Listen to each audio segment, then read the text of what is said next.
There's a saying in Charlotte that to be the man, you got to beat the man.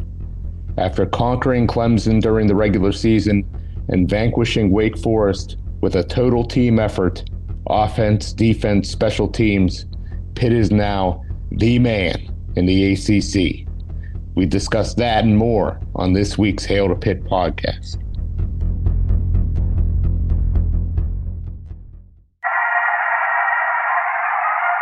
What was your message about finishing it in these final 30 minutes? Well, it happened in West Virginia where we knocked off number 2.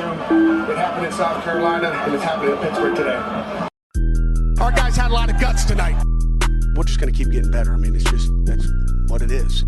One hell of a game that you will never, ever forget. We shocked the world! Hail to Pitt. Hail to Pitt.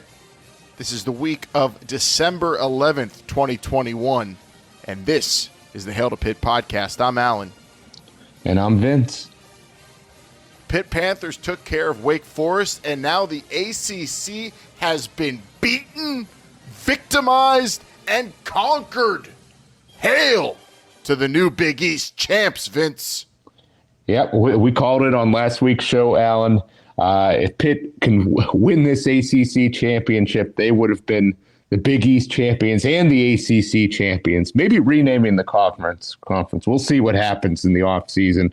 But just a monumental win for the Pitt Panthers, their program, getting this conference championship. First ever outright undisputed conference championship. It's a beautiful thing, and it was a beautiful second half for the defense. We saw some beautiful play by hopeful Heisman winner Kenny Pickett. So much to break down from, I would say, the happiest or maybe second happiest moment of our Pitt lives, Vince, at least for you and I, for where we were born, what the games we've been able to witness in our lifetime. This one was very special just because of the result, and what a moment. And it was also, what a weekend, too. It was a wedding weekend in my family. We had a cousin getting married. Everybody was so happy. Pitt did it for everybody. I was in a great mood. You were at the game. I can't wait to hear what went down in Charlotte. Everybody joining us this week is in a good mood. We have a bowl game to look forward to. Let's get this thing popped open and let's get into it. At H2P Show on Twitter is where you can reach us on social media. If you want to interact throughout the week, that's where you could do it. Or you could even email us anytime, hail2pittpodcast@gmail.com. That's hail, the number 2, pittpodcast@gmail.com. We appreciate all the interactions we get, all the feedback we get as well elsewhere on the Pitternet, including Panther Lair and Reddit. And what a great year it's been for everybody. The optimism is just overflowing until then you go to recruiting parts of the forum, and then people are kind of pessimistic, Vince. But that's another thing. It's another question. Maybe we'll get into it today. I don't know. All I know is I'm happy, and I'm here to hail to the champs, baby. We are brought to you by Pretty Easy Podcast, too. Don't forget, that's our sponsor, and that's how we get our show done. You can get your own show done with all the help you would ever need by going to prettyeasypodcast.com. You could get a producer, an editor, all the help at an affordable rate. Podcasting should not be expensive, and it should be fun, and you shouldn't have to learn completely new and different skills. If you're an expert on one thing or you just want to only talk about one thing, Pretty Easy Podcasts will help you do that and makes podcasting absolutely simple and, most importantly, fun to do. Keeping the fun in podcasting. Go to prettyeasypodcast.com now to get started. And just like Kenny Pickett doing a fake slide, they make podcasting pretty easy. I'm glad you went there because that's where I want to start. The fake slide. Instantly, I called it one of the most beautiful plays I've ever seen, one of my favorite all-time football plays, one of the slickest plays I've ever seen an individual make on a football field.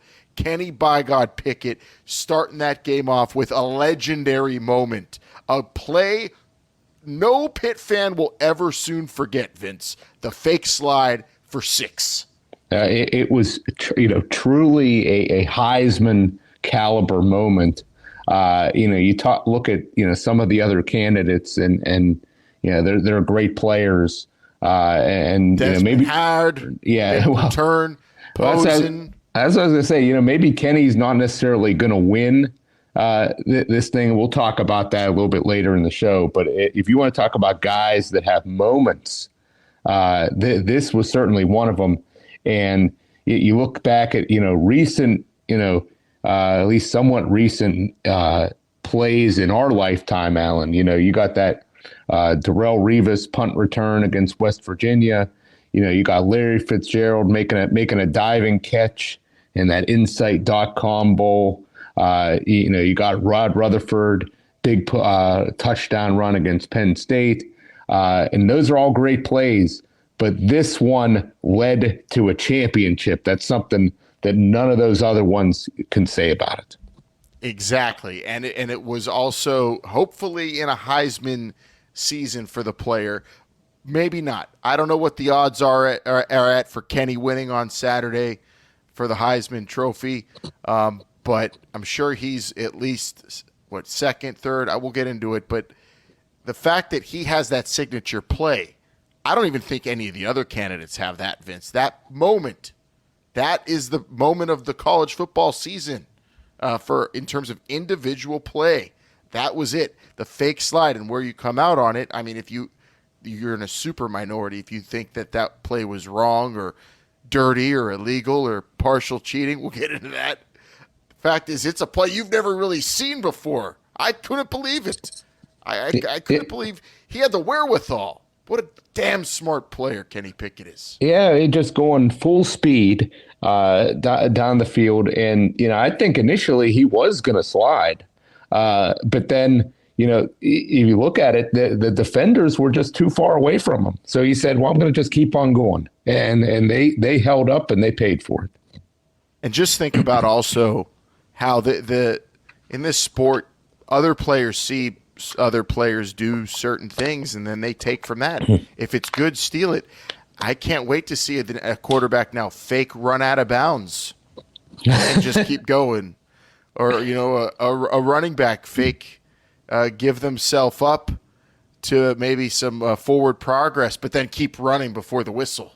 I mean, it's going to be hard to replicate, though, what Kenny Pickett did. And now watching it live, could you guys tell from your vantage point, at least in the stadium, that Kenny Pickett performed a fake slide, or did it look like a juke in live and in color? It was kind of we were sitting down kind of close to the field, and unfortunately, we're on the other side of the other end of the field from where that happened. So I couldn't tell on the very first run, but then whenever I saw the replay, it was very obvious. But some others in my group with better eyes, they pointed it out pretty quickly. Unbelievable, the fake slide, and I believe that was the first Pitt touchdown of the game, right? It was, yeah.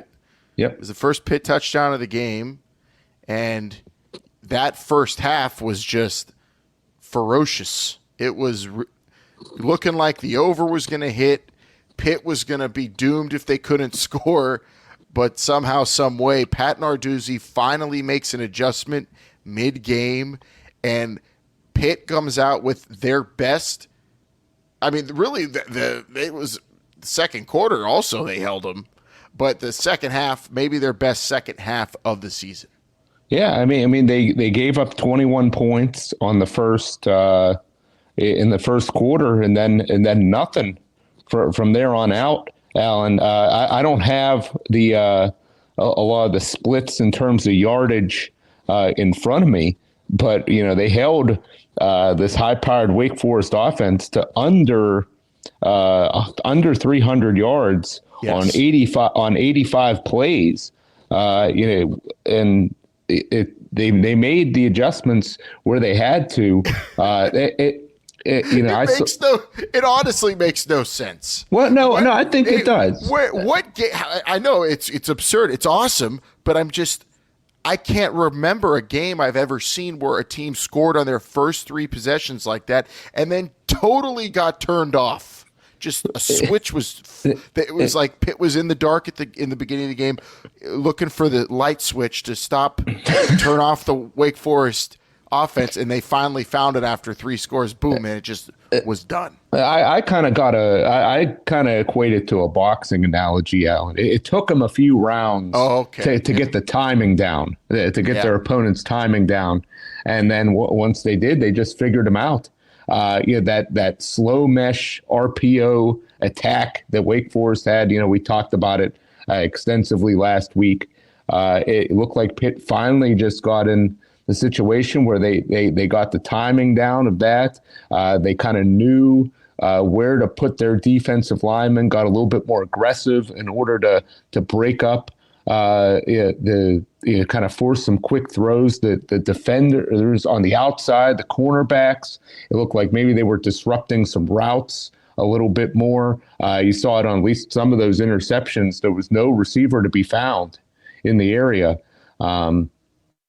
So I think they felt them out for a little bit, and then they made adjustments. And Wake Forest didn't have anything to counter it, Alan.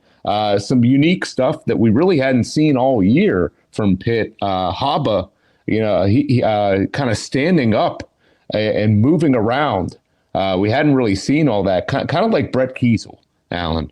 That's what it looked like to me. Yeah. Just ready to attack from a 2-point stance. At several different positions along that defensive line. It was just extremely impressive the way those guys took over. And, outside of, Keyshawn Camp and Deslin Alexandra possibly, you might have all those guys back next year with also some new blood being injected in there. So just an impressive performance from this defensive line, and really I thought the cornerbacks and the safeties played excellent as well. Fearless. They were fearless, and Yep. they nothing. It was great to see they didn't get deterred by. Because really they were getting beat by the third option in the air for Wake Forest all year. Taylor Morin, Perry, and Roberson were the guys you were worried about, and Roberson had a bunch of catches, but not for very many yards. But the press and the just getting up in their face nonstop, not being worried about it. I don't know if this was Wake Forest playing bad or just Pitt's corners just playing one of their best games, but they turned it on and really stuck to it. I'm going to chalk it up, though, to they just did what they do. I don't think Pitt's corners did anything differently. The fact was that, like you said, Narduzzi changed up, took some hands off the ground, swapped some guys around in the front seven, made it look confusing up front as to where guys were coming from so that they could get into Hartman's face a little bit more. And he was shaking. He was missing guys horribly at times, just with some open guys, just balls weren't getting to them properly. It was really interesting to see how Pitt's defensive scheme won this game for him, because I think something they could have done in the Western Michigan game it was done in this game for sure, and it ends up giving them an ACC title. And what could have been if they did it earlier in the season this way, we'll never know. But I'm just glad they did it here to get this conference championship, because they definitely made the adjustments. Like you said, a feeling out process, 21 straight points, and then nada from Wake Forest, because Pitt's defense turned it up. They got creative. They just got a little different. And Servassier Dennis just really came to play. That guy was literally everywhere on the field.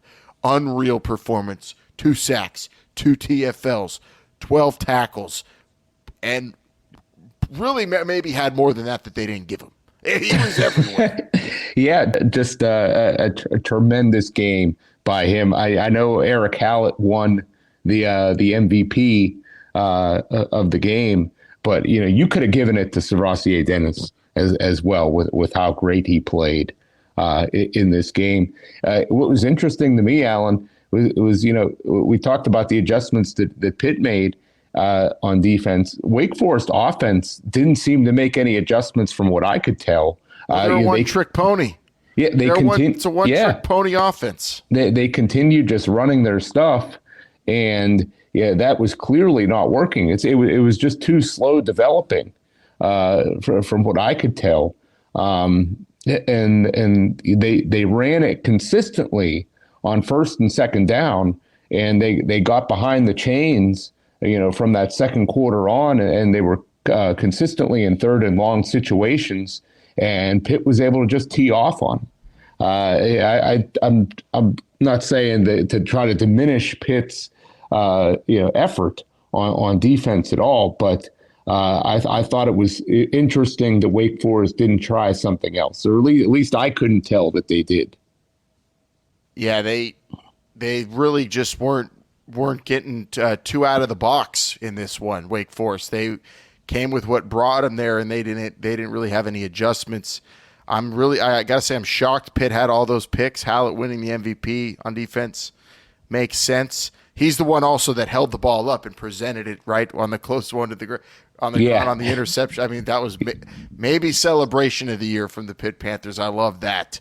I was watching the game. It was a wedding after party, and there was a big ham, and I was walking around with the ham like that, just on display for everybody. Because now I'm doing the Hallett.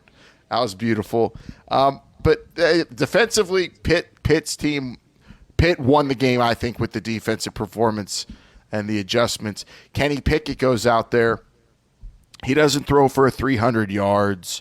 He doesn't run for 100 yards or anything. He doesn't have any crazy Heisman stat line, but he went out there and made huge plays, was super efficient, had 2 touchdown passes and a touchdown run.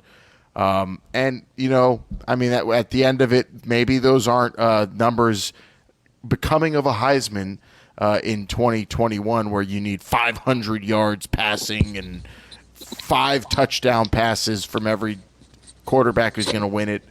But Kenny Pickett went out there and proved, I think at least, that he's the best quarterback coming out to the NFL next year, if anything, in that game. Yeah, I mean, just playing hurt too, like always. Yeah. I thought it was just a very impressive performance from him. They were in a situation certainly, and I know they kind of poured it on a little bit. Ended up with 45 points total, but he didn't really need to make any huge plays in the second half at all. I mean, the defense, kind of just shut everything down. And I'm not saying Pitt ran the ball great, but they ran it, effectively enough, I would say. From that standpoint, Kenny didn't have to do a lot. One thing I would say, if you were talking about a negative on the offense, Alan, kind of related to Kenny's performance, was they were getting to him. The Wake Forest pass rush. They did give up 3 sacks. To me, it kind of seemed like, there were a couple bad snaps. There was a fumble on a pressure. It seemed like just a lot of the substitutions that they've had to make due to injuries on that offensive line, maybe it's kind of coming back to bite them. And maybe this, during this extended break for the bowl game, they'll be able to adjust some of that stuff and clean some things up. I definitely think they'll be going back and looking at the tape in this one. But yeah, the constant shuffling of people, I think, has just been not ideal. But I think it speaks volumes to how great this season was, that they were able to sustain these injuries and show enough depth to get by. They didn't allow the offensive line to derail the season, which maybe in past years that they would have. And you look at guys getting more experienced to be ready to play next year. Yeah, the story of the season and the team going into the season played out in this game sort of like a microcosm, in terms of like everything played out and all the little parts of this Pitt story played out the way you would hope it was going to play out. You saw, first off, the defense was super multiple. They had guys flying in there left and right, and they came out and they dominated Wake Forest after figuring them out. With when Wake Forest and maybe the game played out a little bit and everybody got a little tired, maybe Pitt wasn't. Pitt came out and they were just still going as fast as they did at the beginning of the game, maybe faster. And they outlasted because they were so multiple on defense. Offensively, you had Kenny Pickett behind an offensive line that was hit or miss, and then also coupled with injuries. You would hope that offensive line could protect Kenny Pickett well the way they always had. They sort of did. There was a few hiccups, but Kenny Pickett's Kenny Pickett. He played hurt, got injured, went under the tent for a minute too, and just put in a great performance. And then you hoped also all year long Pitt would run the ball a little bit better, and they ran it a little bit better. They weren't dominant. They didn't just own this game through the run game, but they made some plays and it was usable, and it wasn't a detriment on the goal line. It was a solid performance with one guy at least averaging over 4 yards a carry, which is what you hope for in Israel Abanikanda. And then you of course saw the receivers go out there and make big plays and not drop the damn ball, and tight end actually caught the ball. Yep, that's been I think if you look at this season compared to the last two, to me that's been the biggest difference as guys, receivers making the plays, not missing blocks, not missing angles that they should be taking. That I think it's just done. Yeah, certainly Kenny's played better. All the other guys playing better. Better talent across the board, better depth. But the execution has been just so critical. And Alan, I got to give you Pitt. 2021 Pitt. They did it. They did more of the things they do well, and they did less of the things they were doing poorly. That's why they won the ACC championship. Right. Quite simply. And I got to give you credit, Alan. You called this strategy last week on the show by giving the ball to Rodney Hammond early in the game and then giving it to Abanikanda later in the game just to confuse the other team with a strategy they hadn't seen. And Abanikanda came in there, and he had some big runs that were impressive, specifically on the outside. The defense just could not catch up to him. Put on some great moves. You look at that trio of running backs there, and all those guys returning next season. Whoever the quarterback's going to be, it seems like they will at least have a healthy running game behind them. Yeah, and also maybe even most likely, I don't think you're going to find too many coordinators out there that aren't fans of the running game as much as Mark Whipple reluctantly would run the ball, it seemed at times. So that's going to be also something different for next season. But for 2021, the improvement on the running game, more of a commitment to it, definitely I think helped out the Pitt Panthers. Didn't put too much on Kenny Pickett's plate, although he had pretty much everything you could put on a plate for a quarterback, and he delivered. He ate it all up. Great season. Now, looking forward, it's Michigan State in the Peach Bowl, Vince.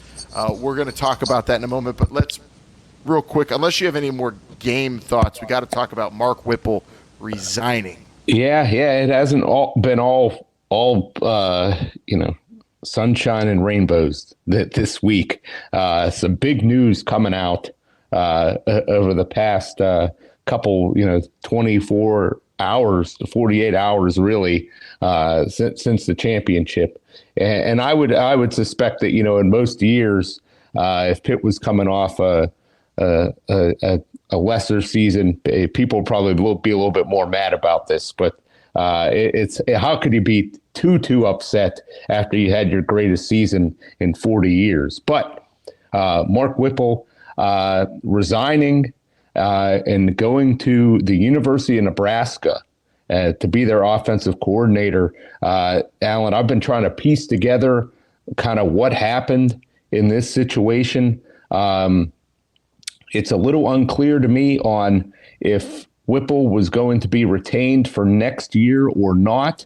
However, because kind of going into this season, there was questions on whether he was going to be coaching again for Pitt next year. But he was out recruiting on Monday in Arizona, and then all of a sudden he resigns the next day and is announced as the coach for Nebraska the following day. To me, what I can tell from this is that, he kind of had some sort of interview or some sort of an agreement being made with Nebraska, shortly after the championship game.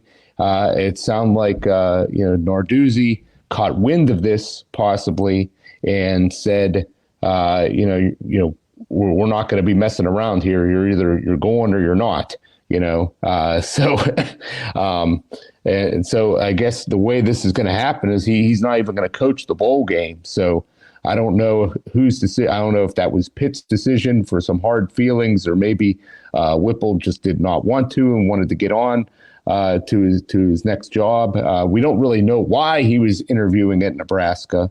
There's tons of rumors out there. If you want to go read some of that rumor and innuendo, Alan. Big fan of corn.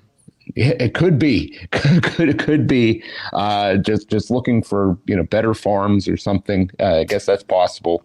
But he will not coach the bowl game. We'll be getting into that in a little bit. But what do you make of this situation, Alan? And where are you looking to replace this guy? Oh, I mean, as far as the situation, I all season long assumed this was Mark Whipple's last season at Pitt, because he was just coming back for Kenny Pickett, and Kenny Pickett was coming back for him. Outside of those two, did anyone really want him back this season? Well, if Kenny Pickett would have gone to the NFL and been a 6th-round pick, would Pitt have retained Mark Whipple? We don't know.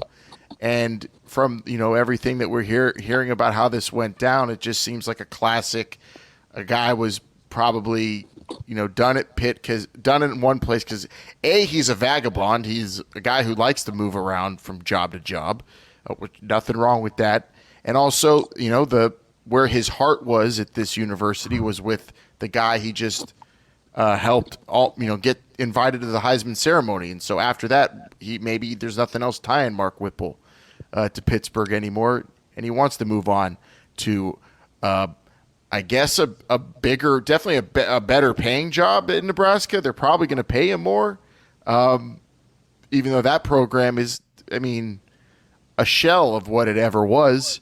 But that's how I look at the situation. I didn't really feel like he was a 100% committed to the university guy, more than committed to probably the players he's been with recently. And he's that kind of coach who moves around a lot. So it's not a shocker. I guess. I'll say this. I would have liked to have him back because I think he was, in terms of play calling, I thought for the most part this year he did an excellent job.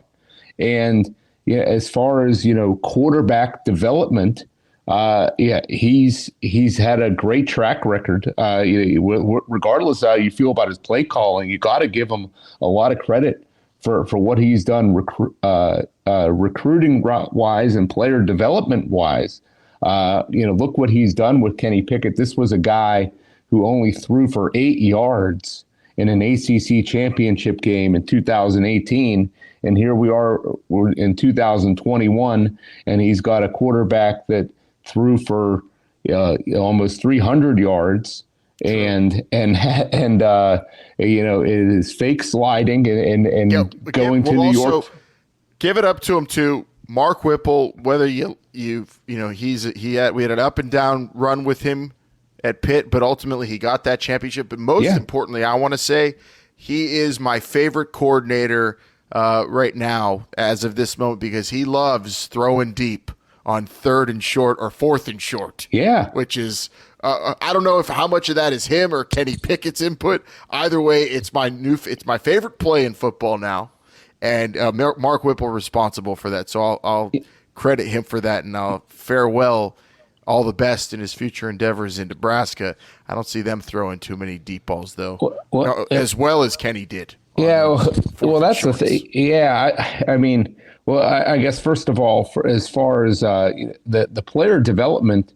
While we haven't seen Davis Bevel, in any extensive action, we've only seen Nick Patty in a little bit of action. And Bevel, I'm going to focus on here. If you look at how he looked in the spring game and you looked at how he looked in the very limited action, set only a few passes we saw this year compared to, maybe where he was in the spring game, or if he got time the previous year, he looked much better. I would say Nick Patty looked better in the spring game. I feel good. We'll be talking about this, once the season is over, or maybe possibly for this bowl game scenario.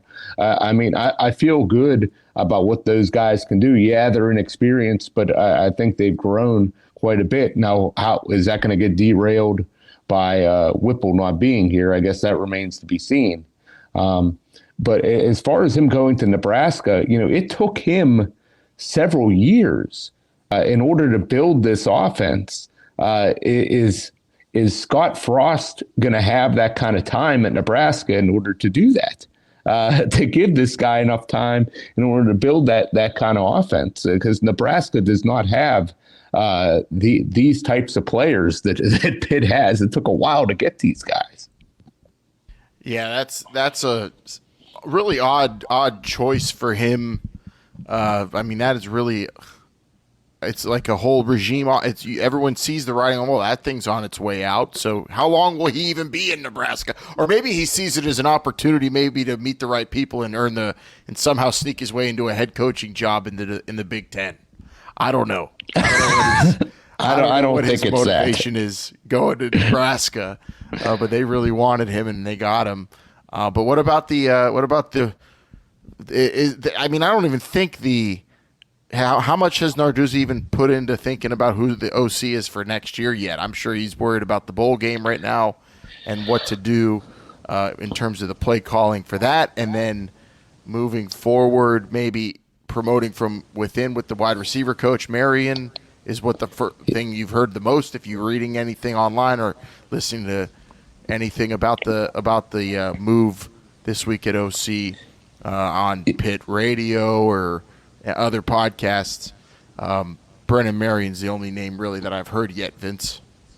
Yeah, he seems to be a popular choice, and kind of a choice that we had heard even before this season started, as somebody who could, eventually take over for Whipple, an innovative offensive mind. I haven't studied enough of what he's done. I'll tell you this, he's done a great job with the receivers. There's no doubt about that.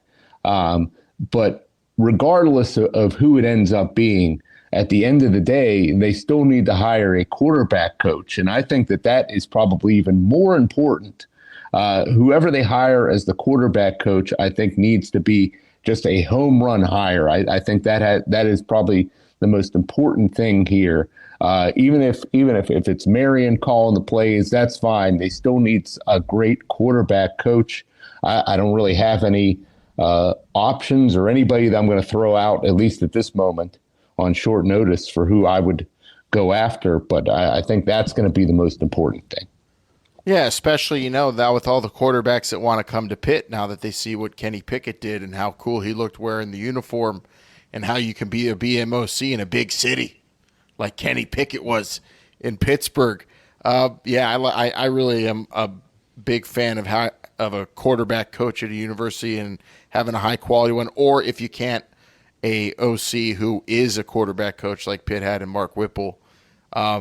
We'll see what happens moving forward. In terms of the bowl game, though, the play calling, we'll see how that is. Any indication on what's going to go down? I don't think it's going to be Pat Narduzzi. I definitely don't think it'll be him. If I had to guess, then I would say it would probably be some combination of Marion or Tim Salem, tight ends coach. I think one of those two guys will end up calling the game. Here's my vote. My vote is Kenny actually plays in the game and you just let him call the plays. That's possible. I think that's very possible if he does play. I'm hoping that's what happens.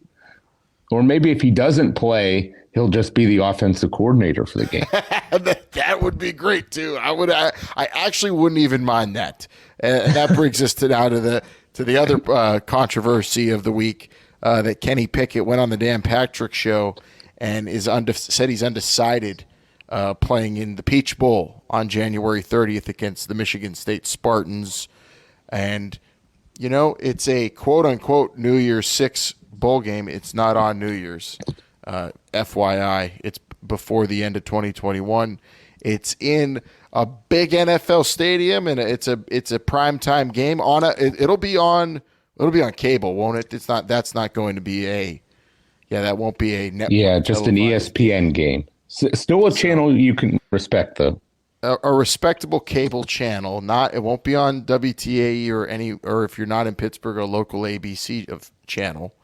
But Kenny Pickett in that game, what's on the line for him in it? Well, the Heisman Trophy's already on the line this week for him, so not that. NFL stock, I think he's already made his case, Vince, save for maybe the combine. So the importance of the game to Kenny Pickett, different from everybody else at the university.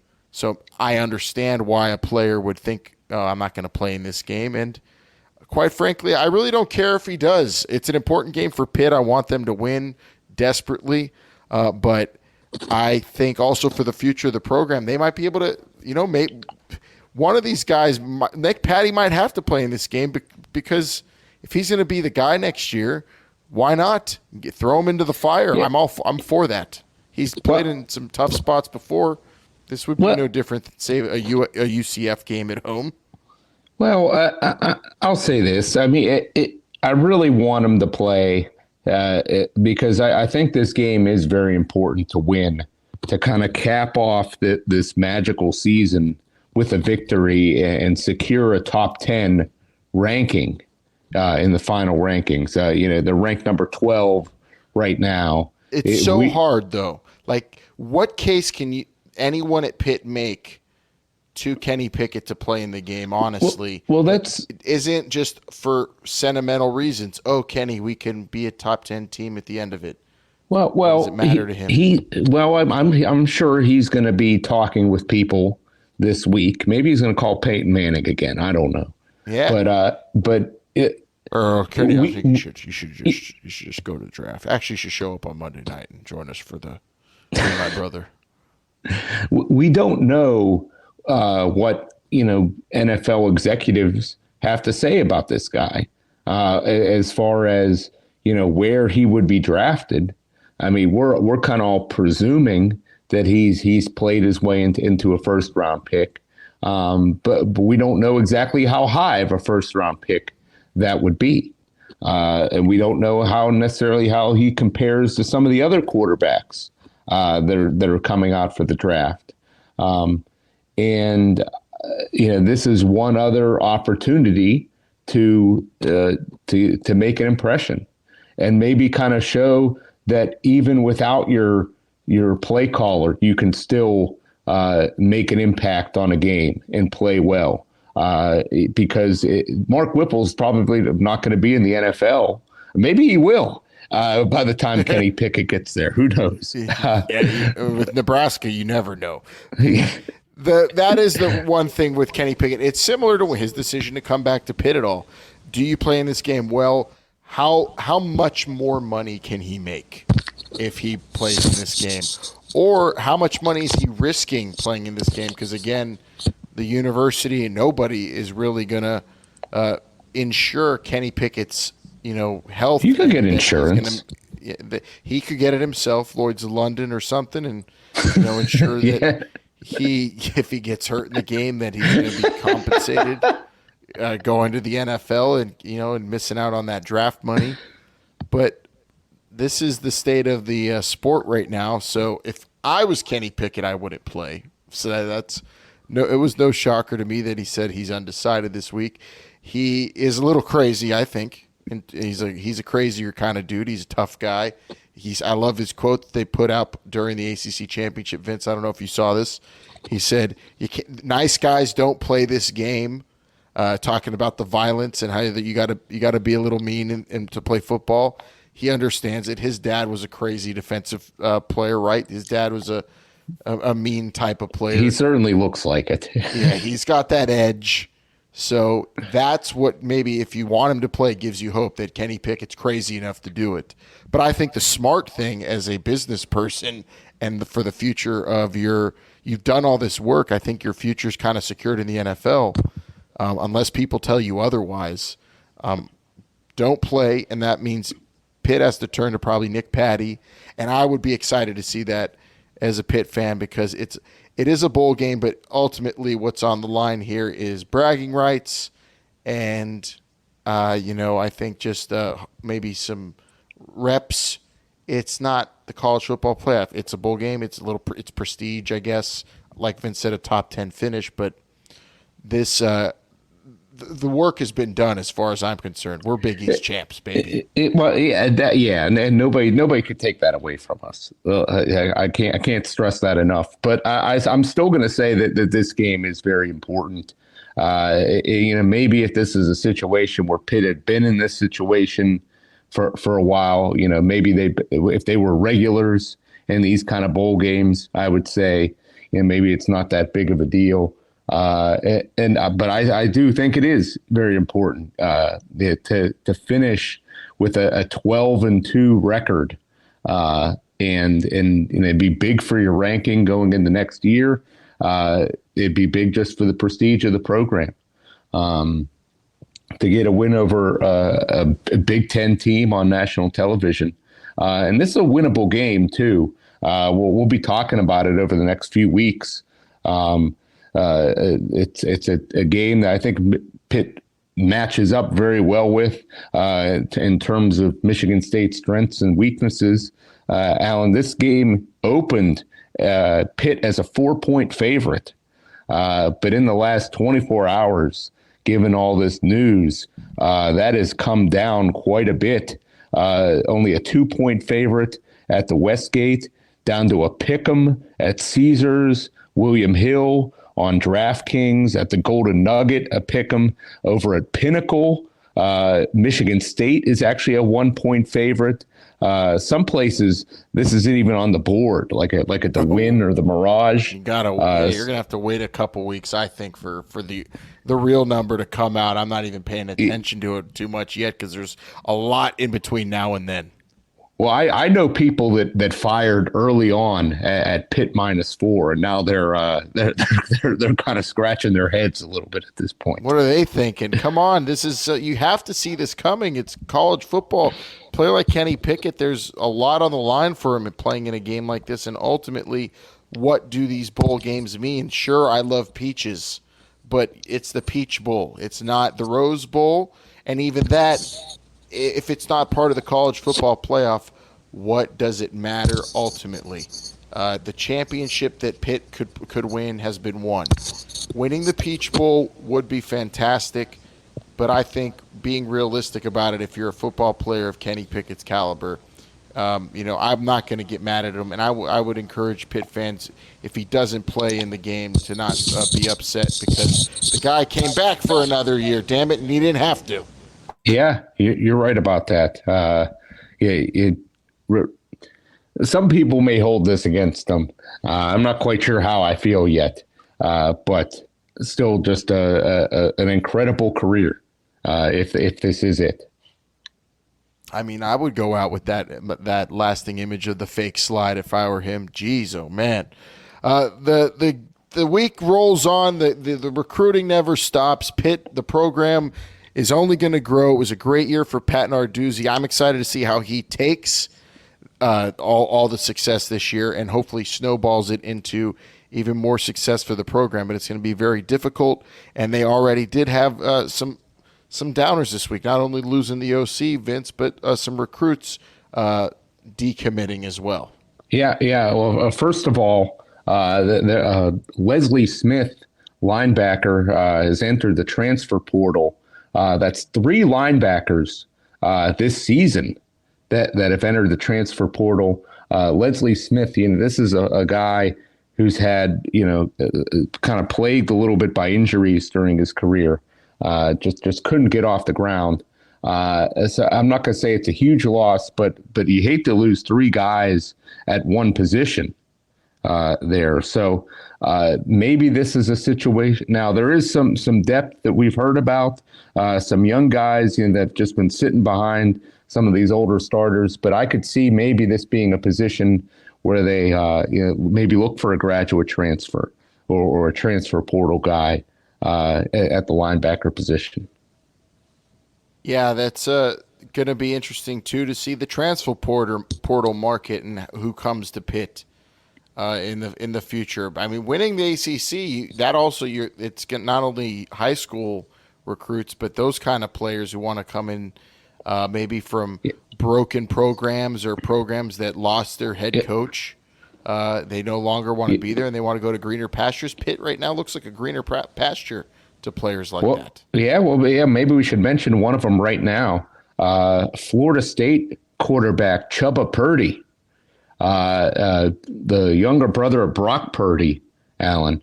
Mark Whipple was out there recruiting him at his home in Arizona over just a couple days ago. So Pitt's obviously at least kicking the tires on quarterback transfers. Now, they don't really have any committed in this class, so maybe they're looking at just bringing in a transfer, and that would be the quarterback for this class. It remains to be seen, I guess. And I haven't really heard a ton about any prep quarterbacks at the moment. But what do you feel about going after Chubba Purdy, a guy who didn't really play at Florida State this year? And would you be looking for a graduate transfer or a transfer portal quarterback this year? Well, first, are we sure that Whipple was out there recruiting for Pitt or Nebraska? Well, yeah, that we don't know. that's also. I mean, once the door closes in the house, we don't know what they're saying. We can't. The NCAA and the schools can monitor that only so much. But no, I'm all for depth. I'm all for more options in camps, whether they're transfers or prep. So Pitt, I like the quarterback room with Kenny Pickett leaving and the future that Pitt has, and the fact that they have already a few guys that have played at least and maybe didn't look fantastic, but maybe can develop and get better. Like Kenny Pickett showed flashes and as a younger player and then grew into a legend. That can happen. You don't have to be an amazing Jameis Winston kick-ass freshman year type player. So we'll see. But I think going after Chubba Purdy makes sense, a guy with a pedigree, and a guy who's I love the idea of stealing from another ACC school. I love transfer portaling within the conference. I'm a big fan of that. I wish that Pitt could get some players from the U to transfer, but I don't think that's happening because I think everybody's hype in Miami with the move they made at coach, getting Mario Cristobal. So it's going to be a lot more competitive. I think Miami is coming back. I believe in that move they made. Much better coach now to lead the good players that they have and are going to have. Florida State, I mean, how much longer are they going to be out of it? You don't expect Clemson to be going on some downward trajectory for long. So Pitt is not, even though they're the champs, they're certainly not in the driver's seat of recruiting, or the future of the ACC isn't really in their hands. They're still playing catch up and still trying to keep up. But a lot of good was done this season, and getting a guy like a Chubba Purdy, I think, is a plus move if they can land him. Yeah, to Nebraska, Big Ten Player of the Year. I don't know. Yeah, well, I guess we'll see what happens. I can't imagine a quarterback would be committing here from any place without knowing who the quarterback coach or the offensive coordinator is going to be. So to me, that kind of seems all on hold at the moment. Unless that player calls Kenny Pickett and says, "Kenny, you really think I should go there?" And he says, "Yeah, they're going to have someone replacing Whip. Don't worry, it's a great place. Everybody loves you. You're going to have a great time. Trust me, I'm Kenny Pickett."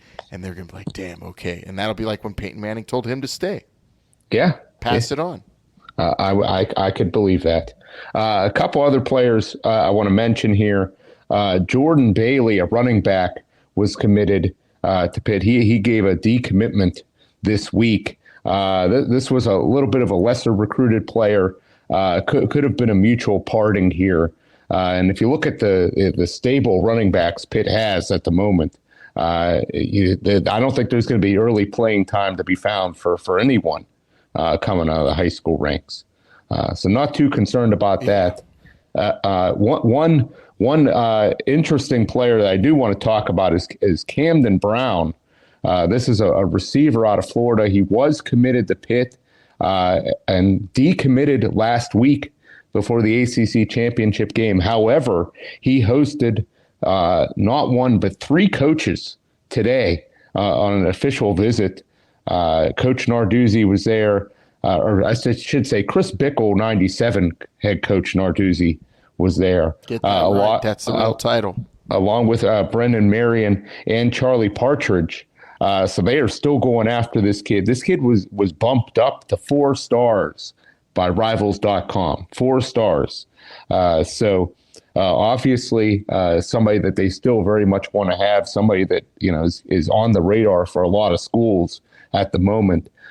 This is going to be very critical. And I would say, Alan, as good as Pitt's receivers were this year, they're not going to be around forever. I would say Jordan Addison's probably only got one more year left. And then, Jared Wayne and Tayseer Mack, those guys aren't going to be around forever either. So there's going to be some opportunity coming to get in there. So hopefully they could re-land Camden Brown. Oh, absolutely. Yeah. 4-star or a 5-star receiver coming to Pitt in the next 2 years is going to have a huge chance to do some big things at a place where wide receivers have flourished and have opportunities. So I think if they hit that hard, Pitt's going to be able to land one that could really do some big things, especially with Jordan Addison coming out. If he has a similar year next year and he goes to the NFL, I think it looks like he'll be first round pick. So who knows? The sky's really the limit. And that only will help recruiting for Pat Narduzzi when it comes to that position as well.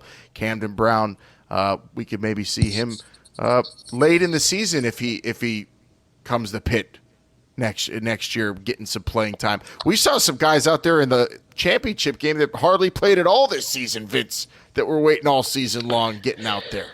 Yeah, on both sides of the ball, really. Bradley, Yeah, I mean, Wake Forest did kind of give up midway through the fourth quarter. That was kind of embarrassing, as far as I'm concerned. They were just trying to run the clock out with 8 minutes or so to go. Could you imagine if Pitt was in that situation? How upset people would be.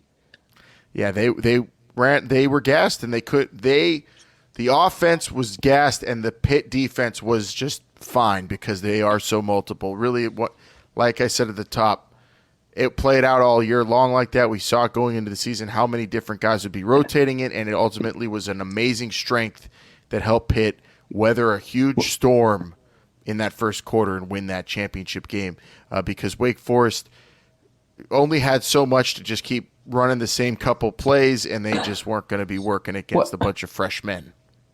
Well, I'm not going to say that the players gave up for Wake Forest. I'm not suggesting that. It's more the coaches. The coaches gave up hoping that their players could outrun or out athletic anybody on the Pitt defense because everybody was still moving perfectly fine. There were guys who were getting cramped up or injured a little bit, and Narduzzi just threw out a new defensive lineman. You saw, Camp and Canty guys were going down, and they come out for a few plays. Someone comes right in there, and they still get after Hartman. It was just relentless. It was relentless. That should be I think the defining word for the defense this year would be relentless for how they approached it, being so multiple, getting after people. Damn it, that defensive line was fun to watch too. Hopefully Pitt's recruiting some more Kalijah Canseys and Keyshawn Camps because more of them are Pat Narduzzi's always going to be able to press and play his ridiculous defense he loves to play with those corners. He brought in 4 stud defensive linemen in last year's class, and none of those guys really played very much, if at all, this year. And they all redshirted. So you add those guys to the mix. Dayon Hayes, who had a nice game, out of Westinghouse. He's going to be probably much more in the mix next year. The defensive line looks like it's going to be a force for quite a while. Force it, and bowl game time. I'm telling you, look out for these guys. They'll be out. Yeah, Deion Hayes in particular. I'm looking forward to seeing him out there with Haba. Oh man, it's going to be so fun to watch. What do you say we move on from Cruton, unless you got any more tidbits? We go and see what they're saying online. Yeah, let's do it. We are going to be talking about recruiting in the weeks to come. That early signing period, I believe, is next week. I think we'll have to check that, but yeah, we'll be talking about it a whole lot. Future is always right in front of us. Right now, though, we're enjoying it, and so are you, because we've been reading it on the Pitternet. Can you explain what internet is? I hear there's rumors on the internets. And to all those faceless keyboard warriors on Twitter. But we're a good darn football team. I'm proud of these guys. Lise Matthew on Panther Lair said, Mark Jones yelled it on Kenny's touchdown run. Much to my wife's chagrin, I yell it while doing pretty much anything around the house. Drinking a trash bag in the county-provided receptacle. Sauce time. Putting laundry away also. Sauce time.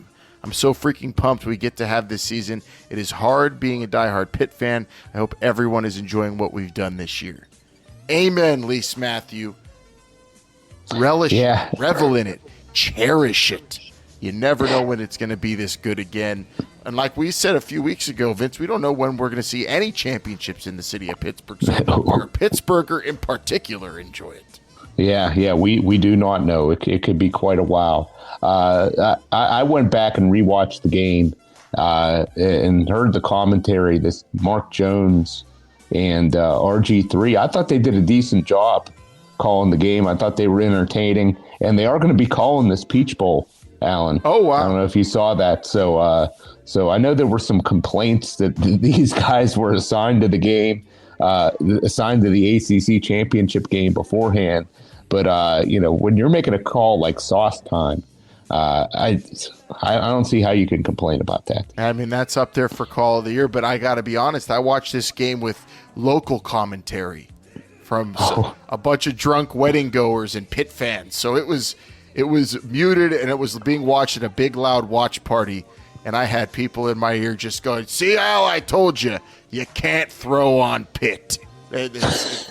And all sorts of other good quotes I was getting during this one. But I'll have to, when I watch it back, I'm looking forward to what Mark Jones and RG3 were saying, because RG3 has a lot of fun. He comes with a lot of like pre-packaged, prepared quotes and lines and lyrics and movie quotes when he calls games. So I'm interested to see what he used for the Pitt game. But I know they're very polarizing as a commentary team. I've seen all season long, so I could see why some Pitt fans, it wasn't their cup of tea, maybe. Yeah, teach their own, I guess.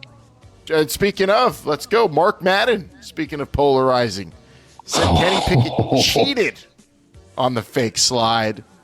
But we all know that Mark Madden knows what makes cash, what gets people talking. Calling the big man on campus that won't go on his show a cheater is definitely a good way to get acknowledgement, get people talking, get in the headlines. I respect it. Respect what Mark Madden does, but he's wrong here for sure. If it's within the rules, if you don't get penalized, you could take advantage of it. Someone I think Mark Madden's close to does that quite a bit too.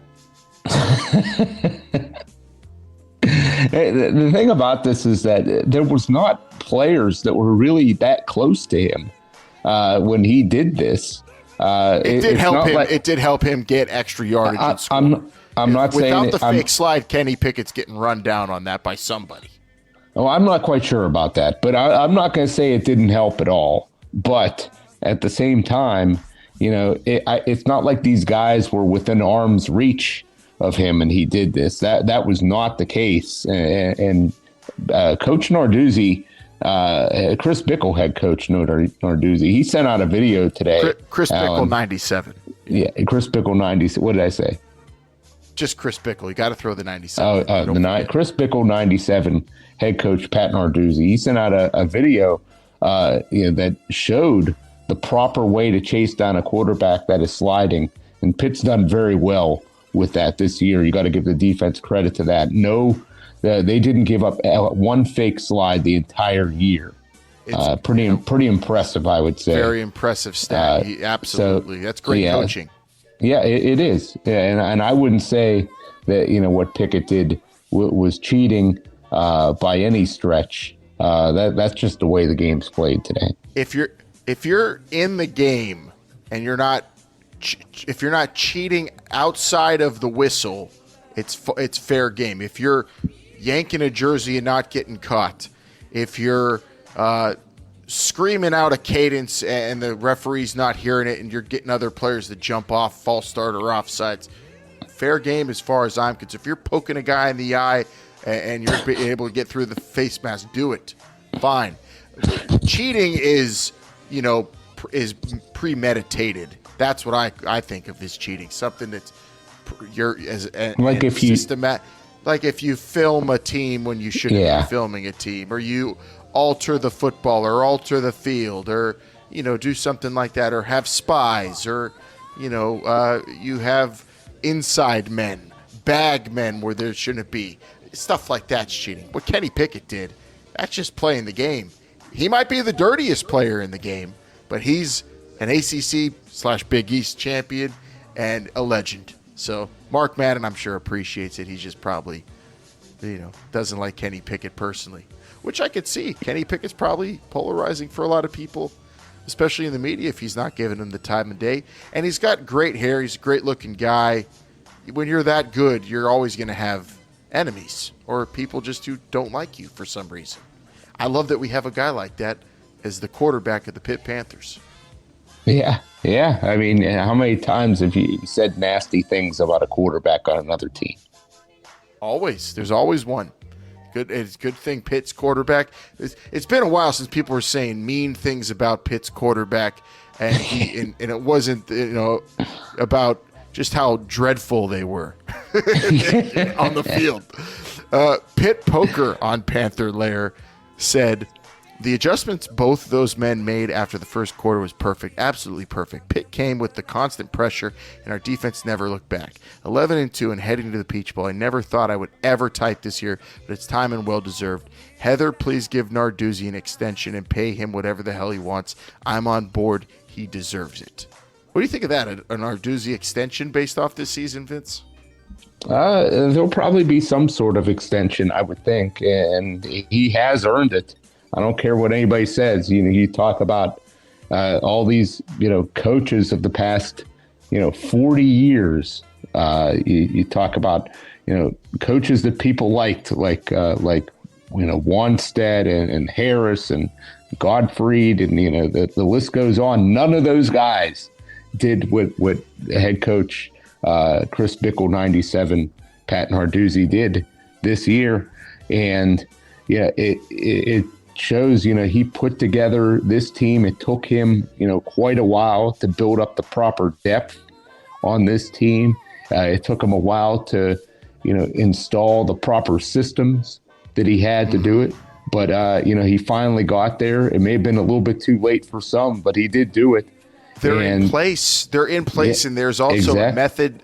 There is a method to the madness that I think even a lay fan can acknowledge and see what Pitt and Pat Narduzzi are thinking when they recruit, when they coach in game, and it's an identity now that is ingrained at Pitt.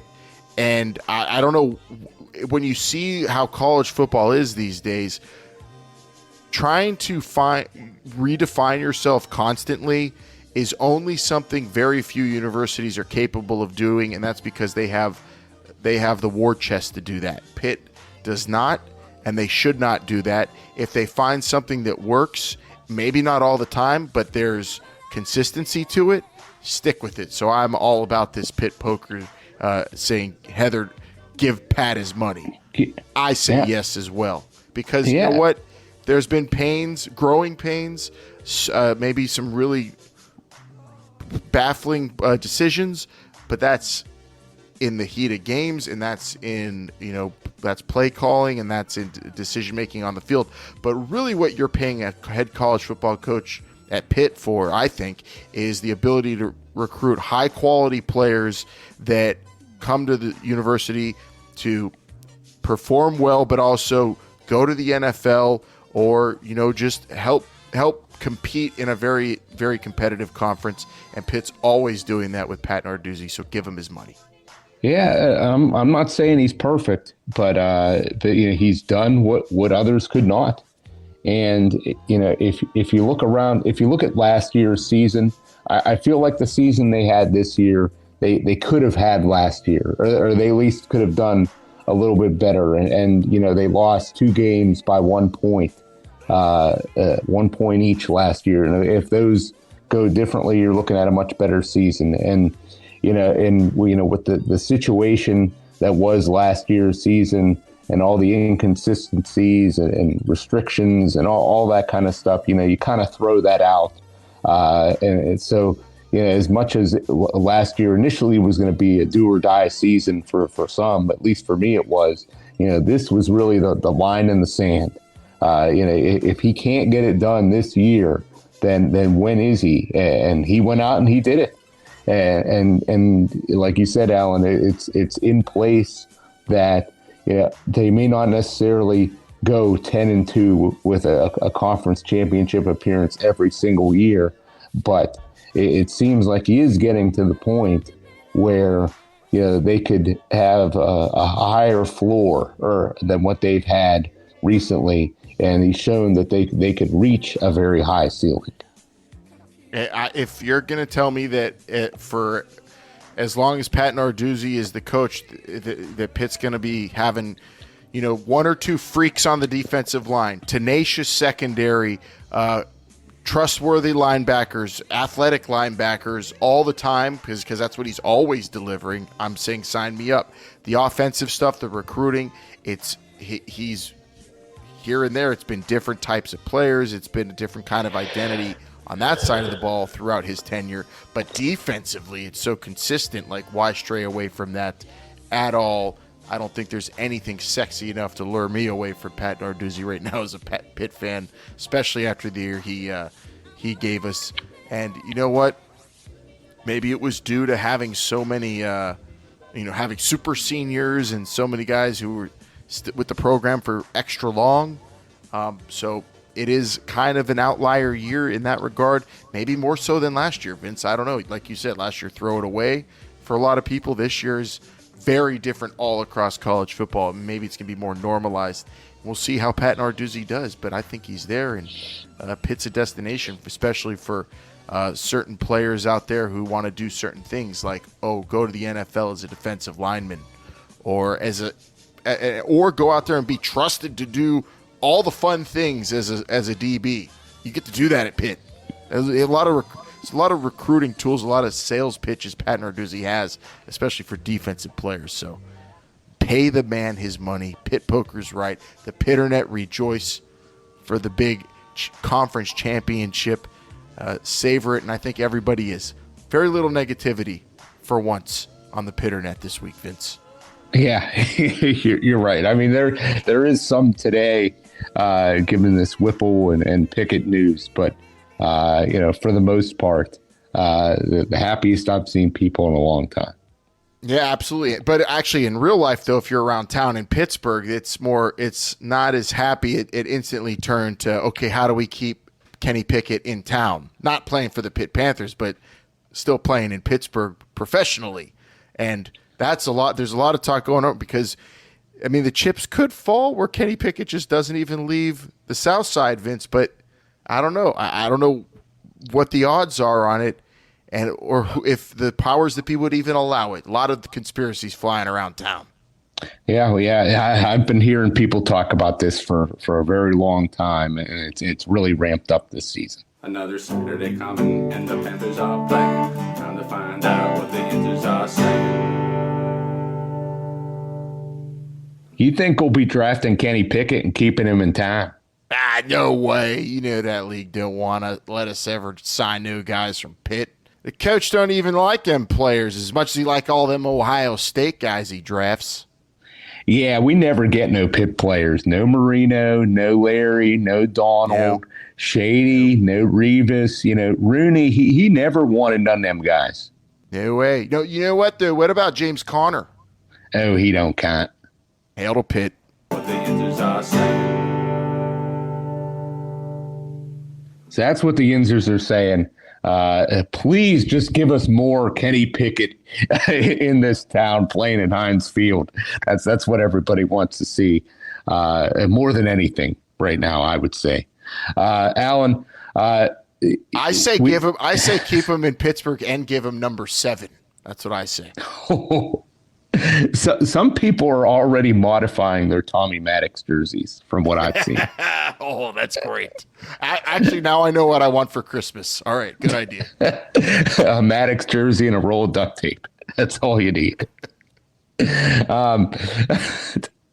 Alan, you mentioned it. Pitt not playing in the conference or in the national playoff here, but there are 4 teams that are. We're going to talk a little bit about that. We got the big Army-Navy game, and then of course we got to be talking about this Heisman Trophy presentation ceremony Saturday night. Oh, college football. Don't you dare think just because you're putting a group of 5 team in the Final Four that this season's somehow a wash. This is an excellent Final Four. This is what it's all about. The 4 best teams getting in. I think they did. The 4 teams that earned it, and you play who's in front of you. I'm all for it. I think expansion's coming, and I don't think we've ever had a better example of why we need it than this year, Vince.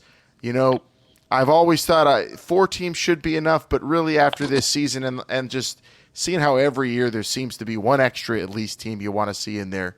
And was there an extra team this year? I feel like, the Pitt Panthers would do well against any one of these teams except maybe Alabama. Well, did they deserve to make it? No, they did not. No. Well, that's the thing. And it played out right, but I feel like with all the money, especially the money and how you have NIL now, you have the ability to manipulate not just stadiums, but universities and TV networks into airing all this stuff and putting the money into it. Having an 8-team playoff makes sense, and it really gives more validity to the conference championships. Most importantly to me, because I think those are important. So I'm happy this year, most of all, that Cincinnati got in because it helps that argument. Because none of those executives want to see, and none of the people in power want to see a group of 5 in the Final Four. Well, I'll say this: I don't want to see any expansion at all. I think this is a lot of fun and controversial, just the way it is. Fair, who knows? But look at the bowl. And also with the bowl games becoming meaningless to a lot of NFL-bound players, it's also another argument. So I understand the keep the four is enough argument. Phil Steele makes an excellent argument for it every year, but the way the money is moving and the way the players are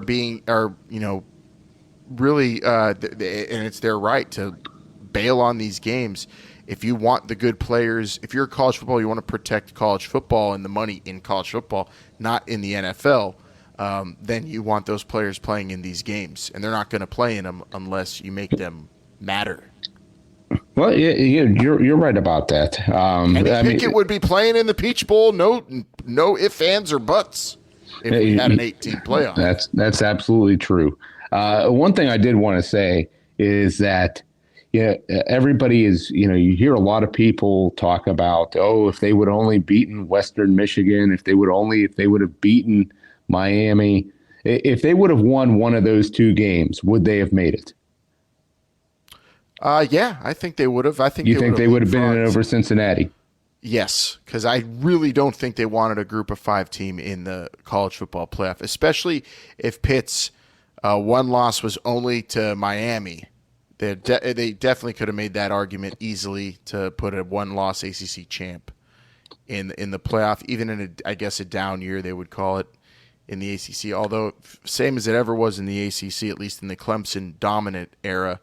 But, you know, if wishes were fishes or wherever the hell they say, I saw Herb Street this week did say Cincinnati would have got in no matter what, he thinks, with a one-loss Pitt or Oklahoma State. Or yeah, whatever. he does feel that. And some people do. Some people do. I don't, because it's called the Power Five for a reason. And if that would have happened, then the argument for Power Five, Group of Five, just wouldn't make any sense. And we would need, I don't know, maybe an alignment of conferences or something. I don't know. Oh, wait, we have one. And you said also, you didn't even say anything about that yet. You were texting me, the alignment was alive in Charlotte. Yeah. Yeah, there was a special announcement from the Alliance. I can't remember exactly what they said, but was it like or the Alliance, was it a Chip Kelly saying, "Go get him, Pitt, we're rooting for you here at UCLA," and then you had Lincoln Riley saying, "USC's got your back, Wake Forest"? That would have been great if that's what it was. I don't think it was that. It was more about sportsmanship and, you know, academic excellence and all kinds of other nonsense. A bunch of mumbo jumbo no one cares about except it. Army and Navy, they care about that stuff there. Yes, they do. But not on this Saturday. They're going to be just caring about, you know, beating the hell out of each other without cheating and seeing who comes out on top. Army had a pretty good season. Navy still set 2 seasons in a row, just really struggling. But, you know, Army, a 7 to 7.5 point favorite, Alan. I'm not quite sure. Army's probably going to win this game, but I'm cheering extremely hard for Navy.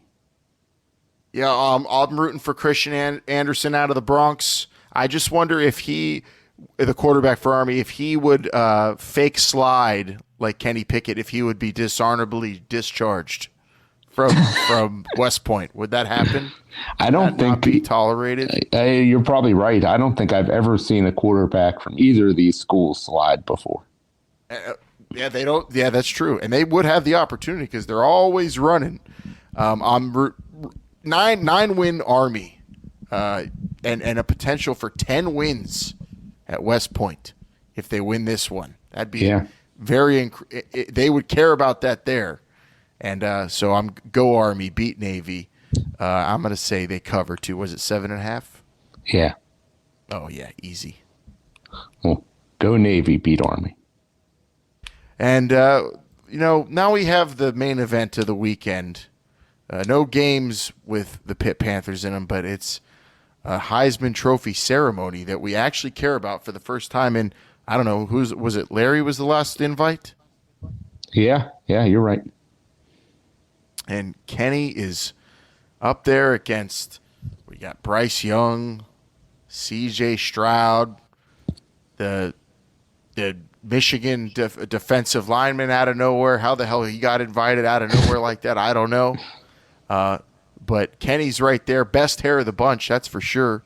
But even more so than that, I mean, he won in Charlotte, North Carolina, Vince.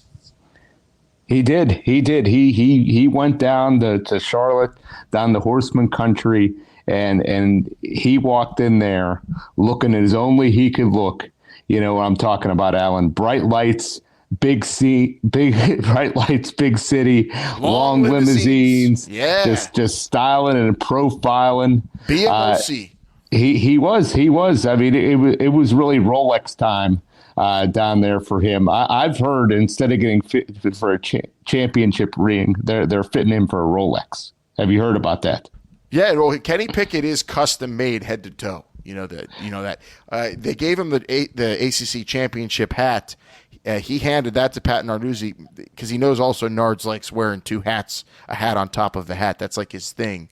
So Kenny had his own hat made, custom made, Big East champ, BMOC, custom made. And you know, Kenny Pickett, he might not be the $1 million NIL quarterback like Alabama has. He's not a new, fresh face to college football. He's been here a while, but he had the longest line of people watching his game this week as soon as they saw what he did early in that first quarter. Oh, my goodness, Alan. Everybody I saw after the game was just, everybody wants to celebrate, but all I heard him saying was, "Where's Kenny Pickett going to be at?" That's where I want to see. But unfortunately, we couldn't even get close to him. I saw him, get into a limousine a mile long after that. I'd never seen anything like it. This is a guy that, he's living in a big house on the big side of town. Wherever he gets drafted. Absolutely. Oh, my goodness. Just a true, just limousine riding, jet flying, kiss stealing, wheeling dealing, son of a gun, Kenny Pickett. This guy dominated, wherever he was at. And these other quarterbacks can't say this. Aiden Hutchinson can't say this. These guys in this Heisman Trophy finalist area at the Downtown Athletic Club, New York City, they can't say they did what Kenny Pickett did. It didn't matter where he was at. It didn't matter Pittsburgh, Pennsylvania, Knoxville, Tennessee, Durham, North Carolina, Blacksburg, Virginia, Syracuse, New York, Charlotte, North Carolina, Atlanta, GA. He did it everywhere he went this year and just showed them all that he is the man. It's really no argument to be made against Kenny Pickett winning the Heisman. Is there one person out there, if you gave the damn trophy to Kenny Pickett, would they actually be mad? Sure, Bryce Young's $1 million quarterback. He's the All-American because of ESPN. He's coming in the line of Joe Willie Namath, and he's Tua and Mac Jones, and they're all playing QB there, and Kenny Stabler, Bart Starr, and he's got that whole lineage. But he didn't go there and make all those guys look like a bunch of chumps the way Kenny Pickett went to Pitt and just blew Dan Marino's records out of the water. Nobody born after 1990 will ever even really know the name Dan Marino, because they're all going to just know the name Kenny Pickett. Bryce Young didn't go to Alabama and make a whole generation forget a legend. Everyone still talks more about those other quarterbacks. Everyone at Pitt moving forward will talk Kenny Pickett. And Dan Marino's an afterthought. That's what he did this year. He shattered an entire legend. It was truly a passing of the torch, actually, Alan, because Dan Marino was at this game, and he was honored before the game, along with some Wake Forest wide receiver that I don't think anybody had ever heard of before. And this may be the last people see Dan Marino, really. I mean, he may be more known as an actor by the time it's all said and done. Yeah, Kenny Pickett was out there on the sidelines talking to that guy that sold isotoners back in the day, and then that's all people know. Kenny Pickett also is – I mean, he's got also, I think, the sentimental story here. Okay, Bryce Young numbers are a little bit better, but come on, playing at Alabama should smash the numbers Kenny Pickett put up. But also, if they want to go with the perseverance aspect, the intangibles aspect of this trophy, Kenny Pickett should win. He's the COVID quarterback. He came back because he could, because of how the pandemic rocked college football, given this opportunity for players to stay around, stays around. He also gets the advice of Peyton Manning. I mean, what a great story. He's got all the intangibles for what that trophy's about too, but we'll see. Is it all about stats? Is it all about NIL looks? Is it all about being a little more finesse or having that edge? I think Kenny Pickett might not win it just because of who his dad is. That's actually my conspiracy theory. They're scared of Kenny Pickett's dad. I mean, Alan, if Bryce Young or C.J. Stroud was the quarterback at Pitt, what would Pitt's record have been? I'm probably. I think they would have had 8 wins, maybe. No, 5. Maybe. Yeah. That's my point here. Is that if you look at those receivers for Ohio State, that CJ Stroud had. I'm not saying nothing against Jordan Addison, but Ohio State appears like they have 3 Jordan Addisons on their team, and CJ or Bryce Young, he's got Nick Saban, and that that counts for a whole hell of a lot. So to me, these guys are just playing off name.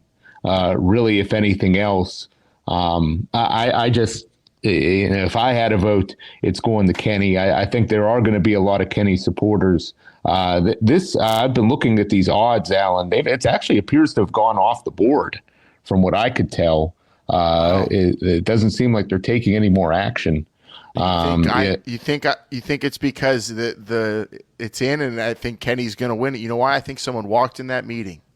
They had that Zoom call that all those Heisman voters had, and said, "Guys, I know the other candidates are very quality, but Kenny Pickett did what he did most of the year with Gabe Hoy blocking in front of him," and they all said, "Unanimous vote, Kenny Pickett." Yeah, you might be right about that. That may have been what happened. We're going to find out Saturday night at the Downtown Athletic Club, New York City. I'm very excited to watch this. I'm not going to say he deserves it. I'm going to say he earned it. Yeah, he earned this award as far as I'm concerned.